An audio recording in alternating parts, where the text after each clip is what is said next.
Hello, everybody. Finally, we're going to start making some videos and having some more traditional instruction here about the argumentation class. Welcome. This class is about trying to figure out what argumentation is, what it should be, how we define it, how researchers have talked about it. This video is going to talk about Unit 1. This is one of the first Unit 1 videos, and I know the deadline is coming up for the Unit 1 assignment, so I thought I'd do a little bit of discussion about it. This is our textbook, Rhetorical Argumentation by Christopher Tyndale. A wonderful book. Most of it is 100% applicable.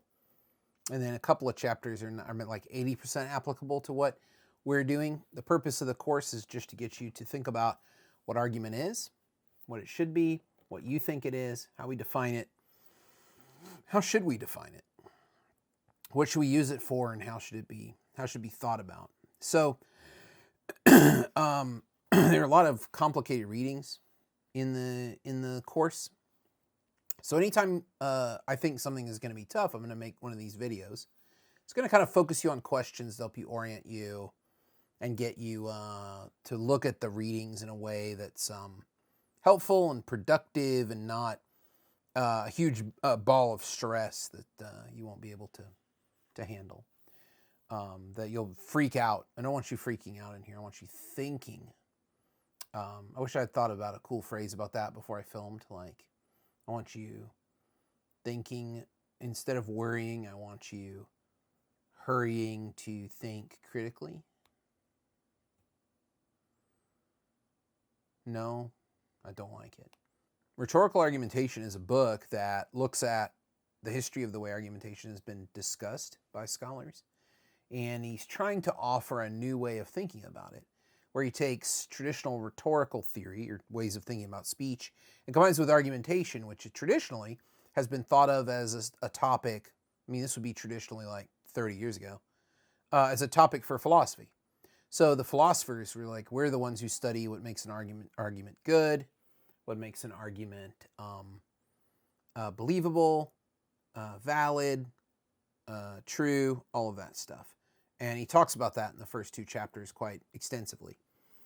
He's trying to say that although most theories of argumentation go from things like logic and reason towards a conclusion that you can believe, there is a way, he thinks, that he can theorize argument purely from the other side, which is, let's start with the presentation to the audience and theorize argument backwards from the traditional philosophical point of view, where I have my reasons are valid and good and true and evidentiary, and then I go and present those to the audience, and that's an argument I'm making to the audience. But he's saying, let's start there and see if we can theorize that way. Maybe backwards, but he wouldn't say that. I just thought that might be a helpful way to think about it. So here are some of the things that you should get out of the first two chapters of the book that I think are important to think about. The first thing is that argument traditionally has always been based on looking at validity and soundness. The traditional way people think about arguments is that they have to be valid and sound. And valid means they have to follow. All the rules of the steps of the way the argument is laid out have to be in order. So one premise has to assume another one in a particular way, or the argument's invalid and can't be considered, even if it ended up true.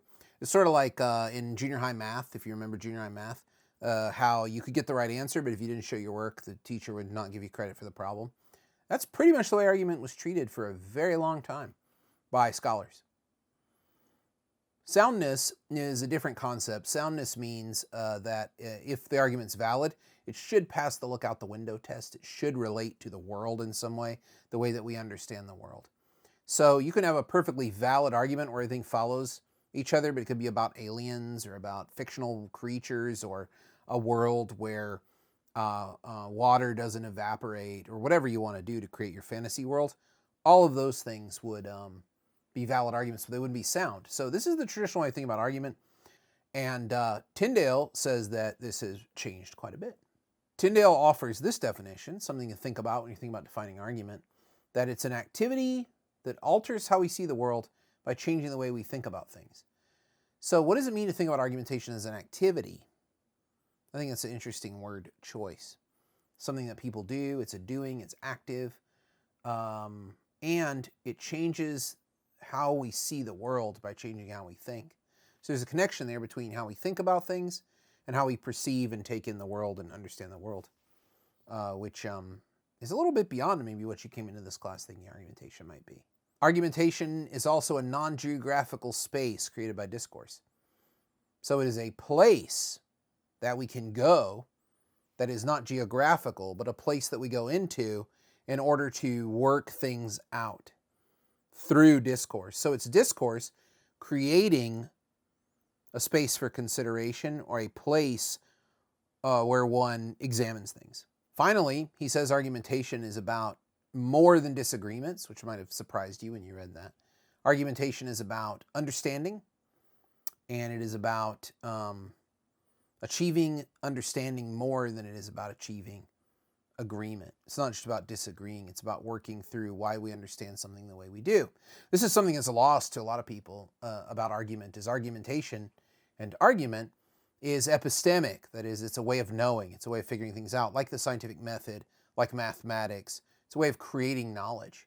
Working through an argument creates knowledge. You might have an argument with somebody where both of you walk away knowing more about the issue and how little you probably know about it than you did when you started, and also having a completely different understanding about that issue so that you can go and read about it more, investigate it more, figure out more things. It's not about holding your ground to the bitter end. It's about saying, wow, I didn't know that. And that's called achieving understanding. So it's a tool for increasing and expanding understanding, human understanding. So there are three divisions that you need to keep track of, I think, for the class that are important. Argumentation is thought of as a logical, dialectical, and rhetorical process. This is all from Joseph Wenzel's work, which we'll read in Unit 2. Tyndale's giving you kind of a sneak peek of it here. So argumentation follows premises to a conclusion. That's logic. That's product, is what Wenzel calls it. So it's argumentation is making a thing that then you give to people in hopes that they will assent to it, or use it as a tool to create other things. Dialectical argument, you can think of as procedure, which means it's a way of getting things done. So this would be what you would find in a court. This would be what you find in a parliament or in Congress. There's a way of speaking and a way of arguing that moves things along in terms of a procedure to make sure that things happen and things are accomplished. So logic is product, dialectic is procedure. Those are two very traditional ways of thinking about argument. And the final one, which is the heart of the book, is the rhetorical, which Wenzel defines as a process. And process can be lots of things. What's my process for writing? What's my process for painting? What's my process for creating music? What's my process for creating an argument? Oh, well, process in argument is related to rhetoric, which is the relationship. I like the way Tyndale describes this quite well. It's actually kind of cool. The focus on the relationship between arguer and audience. So this makes argument about relationships, which a lot of people think argument is the end of a relationship or a sign that relationship is in struggle. And maybe in interpersonal relationships this might be the case. But from the argumentation standpoint, this is the arguer trying to convince a bunch of people of an idea or trying to get them to understand it. And that's the focus of argument there, is that process, that inner relationship there. And that's what this book is going to focus on. I bet you never could have guessed. So the next part of the chapter, in chapter 1, he goes through past argumentation work that he assumes the readers would be familiar with. You're probably not. But the point here to look for is that he's looking at these older pieces of work and saying, here's how well they do with the three. He's trying to prove that the rhetorical is always an afterthought.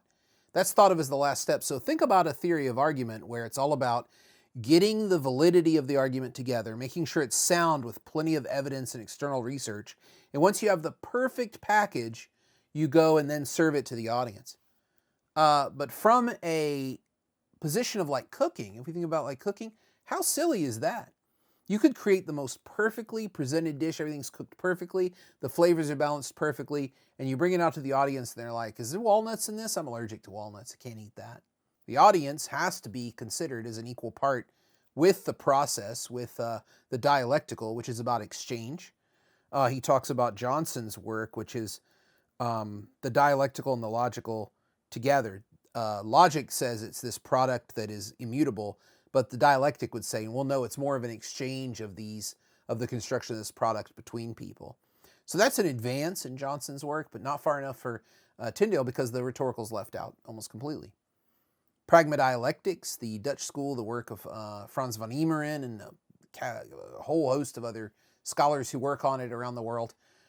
He says that's better, but it doesn't really identify fully with the three strategies that need to be considered. What he wants to talk about is a thing called the argumentative situation. And what that is that scene, that place that discourse creates for us when we're arguing, where the audience and the arguer meet, and how do they become co-authors of a text that changes our point of view in the world, that changes how we relate to the world, that changes our understanding of it. That's what he wants to investigate. And he talks about the enthymeme and things like that. I might do another video about that. But the enthymeme is just a syllogism, which is a classical, Aristotle talked about this as a classical mode of argumentation. The major premise, minor premise, conclusion. And the enthymeme was Aristotle's adjustment of his own syllogism to say in a rhetorical situation, you wouldn't want to be that formal and that concrete and that rigid because you have an audience there and you got to deal with the audience. So you want to leave a part in there for them to write. So Aristotle was sort of advancing that argument isn't something one presents to an audience, but something one co-creates with the audience. The enthymeme invites people to insert their own views into the argument because there's a gap that only an idiot would miss. Only an idiot would miss, right? Like, gee, I wonder where they were in that 20 minutes they can't account for their actions, oh jury. That kind of thing is the enthymeme. Okay, chapter 2 is about the origins of argument theory, and it goes back to ancient Greece. The important thing to note here is that argumentation moved from a process of telling what the gods wanted or telling us what the gods wanted or telling us how things are going to be to argumentation, which is a process in exchange about are we sure that this is what this is going to be. And argumentation becoming more of the force of movement in human affairs than just sort of passively following along with something that was dictated. So telling is what you do if you believe that things are outside of your control, but arguing is when you think politics are within your control, that people are responsible and could choose their actions in the world. You would want to argue more. You would want to try to get them to do good things. So one of the questions he brings up is argumentation a formalized way of doing natural speech? I think that's a great question. What do you think? Is argumentation a more formalized way of doing something that comes to us naturally as human beings? Does argument have natural dimensions? Or do we have to learn how to do it? Or are we taught how to do it by our parents at a young age as we're being languaged, right? Brought into the shared community of words and discourse that have constructed our entire world from the political to the economic? Or is there something natural about humans that have them do this? It's something worth looking into, I'd say. So the classical fight that everybody learns about in the history of rhetoric is between the Socratics, Socrates and Plato, and the Sophists, Gorgias, Protagoras, these people you've probably never heard of before in your life. The Sophists were the professional speech and oratory teachers of ancient Greece. Sophist is ancient Greek word from sophos, which means wise. The Socratics are just named for Socrates. Socrates would have liked that, I think. He was, he and Plato are kind of into themselves.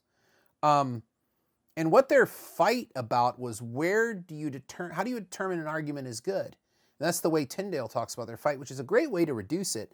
There's so many books about this fight. And people wonder, it's a fight between whether philosophy is worth anything or not. Or it's a fight about what are the standards by which as a society we determine the truth. And that's the way people fight about Plato's books. You being students at St. John's, I'm sure you're familiar with Platonic dialogues. If you make it through this university to this point, or watching this video for this class, and you haven't read a Platonic dialogue, you have not been doing your reading in your other classes. I guarantee you skipped a book, or you didn't read for that one day, because it's assigned in philosophy and all the required theology classes and all that stuff. We love Plato here.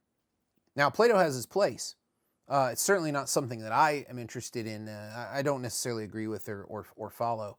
But the debate is about what are the standards of good argument. And the Sophists said the standards of good argument come from the public. They come from the audience. And that's rhetorical. So you've made a good argument if the attitude of the audience shifts.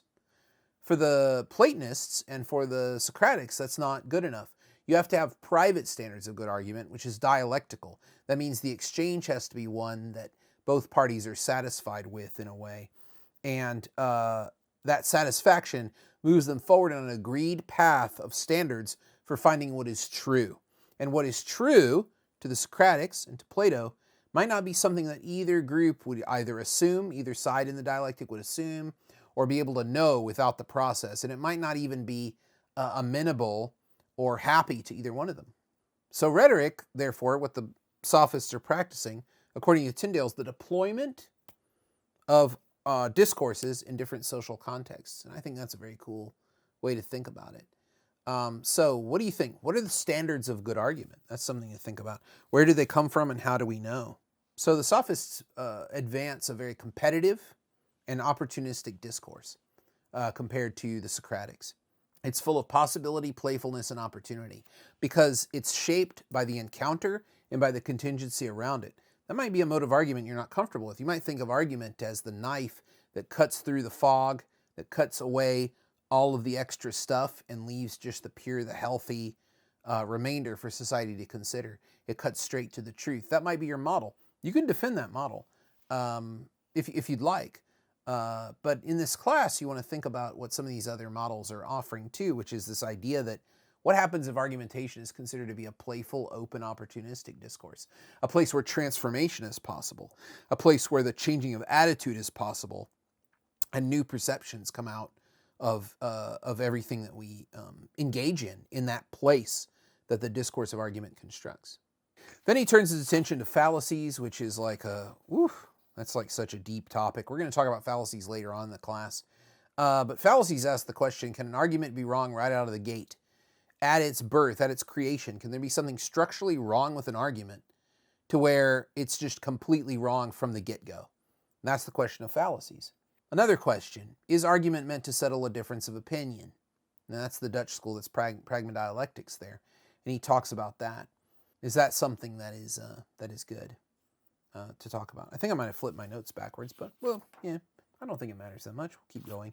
The final thing I guess I would say about this is that he talks in, I think this is still in chapter 1 actually, the cognitive environment. There are a set of facts that are manifest to us that might not necessarily be manifest to other people, particularly people who we might argue with. They have a set of facts that are cognitively real and true, just like our facts, that manifest to them. And they might be so different cognitively from their life experiences, how they perceive the world, their values, their morals, their belief system, that we can't find any kind of common ground with them. And that's a huge problem if you're going to base argumentation on the facts are going to dominate and that's the place where the facts can shine. Well, the cognitive environment research seems to indicate this is the wrong way to go. What we need to do is agree upon a metacognitive environment, which is what set of facts do we agree on as an initial starting place. And then from there, we can move forward into argument to gain not 100% agreement, not to own the libs, not to put it to the fascists or whatever people talk about in politics today. It's just crazy how incredibly extreme it is. What instead is that we would work towards an understanding of either that set of agreed upon metacognitive facts as being insufficient or flawed in some way, or the need to agree upon more of them to move forward, or the idea that both of us can understand and maybe both of us are incorrect in our initial assumption about the issue. And that's the value of that. So the way to think about metacognition is, what do I see? What do we see? What does everyone see? And this is a very helpful way to kind of plan one's strategy for argument, is to make sure that one is very, very, very familiar with what things are manifest cognitively to everyone participating in the argument. It's not enough to say, well, I have the facts and you don't. The problem is, from the metacognition, from the cognitive science and cognitive psychology research, is that everyone thinks they have the facts because the facts are a matter of perception, exposure, and experience, and the way the human mind works. So this is a huge barrier to the traditional modes of argument, which are like, well, if I have a valid and sound argument, it's factual, and it follows. If you don't believe it, then you're an idiot. And that's pretty much the only option available to you in a strictly rigorous traditional argumentative mode. If you move more into the rhetorical mode, like Tyndale's talking about, and you think about things like cognitive environment and audience, and co-creating with the audience a text of understanding, then I think you're really getting somewhere with the way argument can go. I think that's it for the first 2 chapters of Tyndale. So there are 3 things about sophistic argument that I'd like to close with here. And what was their method for arguing? And this is going to sound very strange because our method for arguing is go do your research, find the facts, make a powerful argument, and go get them. Tyndale says that traditional method is not what the ancient Greeks did, particularly the Sophists, who were much, much more sought after as argument teachers and speech teachers than Socrates, who was thought of as more of a very strange teacher, very strange public teacher, who taught more about the self. I don't know how he was really perceived, but some people called him a sophist. But he always said it was about learning how you don't know and how to question everything. You don't really know, I don't really know, but together we can use this method that we now call dialectics to investigate any issue and come to the truth.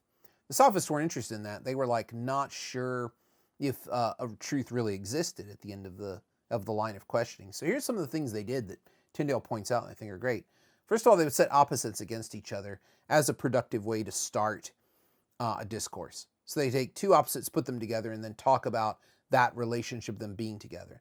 So a lot of times we think about avoiding contradiction in opposites. The Sophists use it generatively to generate argument. I think it's a really fascinating way to start to use argument productively. They focused on probability. Now this is something I'm going to harp on through the entire class. They focused on what was likely rather than what is certain. It's really important to understand that argumentation is about the idea of proving things, not being right or conducting the truth, ushering the truth into the room. A lot of people think of argument that way. If you think of it that way, you're going to not do enough work to get the audience to believe you. You're going to miss out on important things you do because if you focus on, it doesn't matter what's actually happening, right? I'm a rhetorician. I'm like, I don't really care what's actually happening. What I care about is how the perception governs the effect of what's happening. And if you perceive that you've got the truth and the facts, you're not going to do enough explanatory work to get the audience to understand where you're even coming from. And you're probably going to lose a chance to get them on your side. So think about it in terms of focusing on the likely rather than the certain. And what makes something likely? That requires a lot more explanation than the certain. Like when people are certain about things, they say things like, why can't you see it? I mean, it's obvious. These are not parts of argumentation. If something is merely likely, you have to really explain and really work hard to get people to adhere to that. And that's an incredibly important thing to understand. So if you don't get it now, you're going to get it because you're going to hear it again and again and again. I'm kind of obsessed with this idea. Finally, there's the rhetorical trope of the paratrope, which is the reversal. So you would take something and then reverse it, right? So instead of, you might say something like the lion is the most powerful animal in the jungle. You might say, but what if he was the weakest? What then? And then you would just sort of play with creating the arguments out of the possibilities of reversal.